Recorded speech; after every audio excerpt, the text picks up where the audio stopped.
Hello, SourceFed Movie Club. This is Shakes, longtime watcher, first-time reviewer. So, we just watched Clue. Best 80s comedy movie? That's debatable. Best movie ever made based on a board game?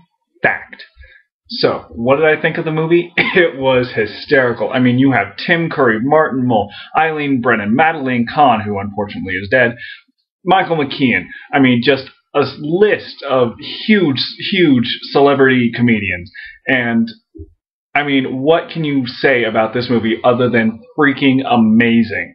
It's so funny. There's corny jokes and puns and oddball humor and so much ad-libbing in this movie. I mean, if you just... the heaving, breathing flames on the side of my face, it's hysterical. Christopher Lloyd, oh my god, I love that man. He is so amazing. And I mean, Tim Curry is just the glue that holds this entire movie together. You cannot watch this movie without busting out laughing at least one part. Now, one of the things that I really enjoy about this movie is that what some people don't understand is that when this movie first came out in theaters, it actually had 3 different showings. There was the one where Miss Scarlet was the murderer, one where Miss White was the murderer, and then the one where Tim Curry, the butler, Wadsworth, actually ended up being the final murderer. But I think the funniest thing ever is watching this movie, and if you have the DVD, if you don't have the DVD, go out and get the DVD, because there's no reason you shouldn't have this DVD. It is so crucial to any movie lover's collection. But I digress. If you have the DVD, most DVDs now made have the option of watching Clue with a randomized ending, and that is just hysterical. If you show this to your friends for the first time who've never seen this movie, and they're trying to guess who the murderer is, and if you've seen it before, you know who the murderer is and who it's going to end up to be, but it's still fun to try and figure out which ending you're going to get, because there's 3 different endings. And I remember my dad showed this to me as a kid, and he had me watch it with one of the endings, and he paused it before the end and made me guess who the murderer was. It was so much fun. But going back through this movie, you have all the characters from the board game. You have Miss Scarlet, Mr. Green, Mr. Plum, Miss White.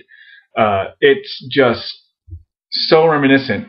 And the way that they introduce each particular piece of the board game itself into a movie, I mean, that is so good and so understated of how amazing 80s writers understood what their subjects were. If you take a look at, say, Battleship, which is a recent movie based on a board game, I mean, they had the pegs in that movie that the aliens were firing at the battleships, and I think at one point they worked in the "You Sunk My Battleship," but I don't quite remember that in there. But these writers greatly understood who played the game, what made the game fun, and then they translated that into a movie. It just blows my mind how spectacular this premise is. And it's so simple. It's a murder mystery. That's it. Whodunit.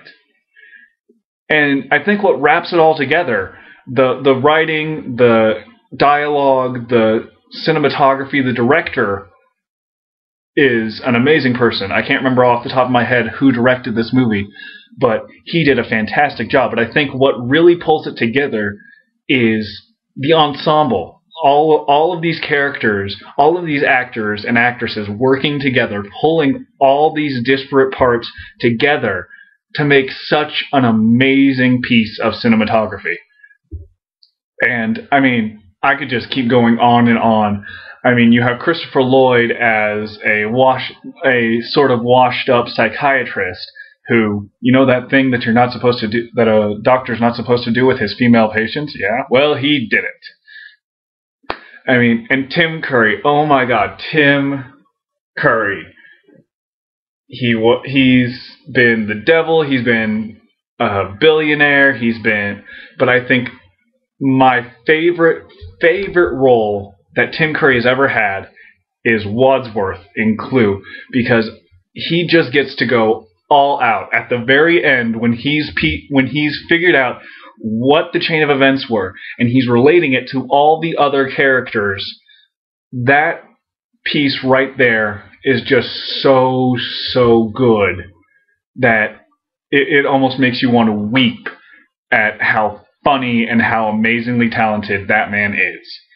I mean, if I had to give this movie a rating, it would be, why don't you already have it? There is no reason why you shouldn't have already seen this movie, and if you haven't, I feel sorry because your life is not complete. But oh my god, just such an amazing piece of work, and I wish that I don't know if it would be possible, but somehow in the future to get all of these people to come back together and make another movie together. It doesn't have to be like a sequel to Clue. It just all of these ensemble actors, get them back together and just have them go nuts. That is a great movie, and Clue deserves to be in any collection anybody ever has. So that was what I think of Clue. I'm anxious to hear what everyone else has to say about Clue, especially what SourceFed has to say about Clue, because they're always funny. So thank you for listening, and I'll hope to see you next week.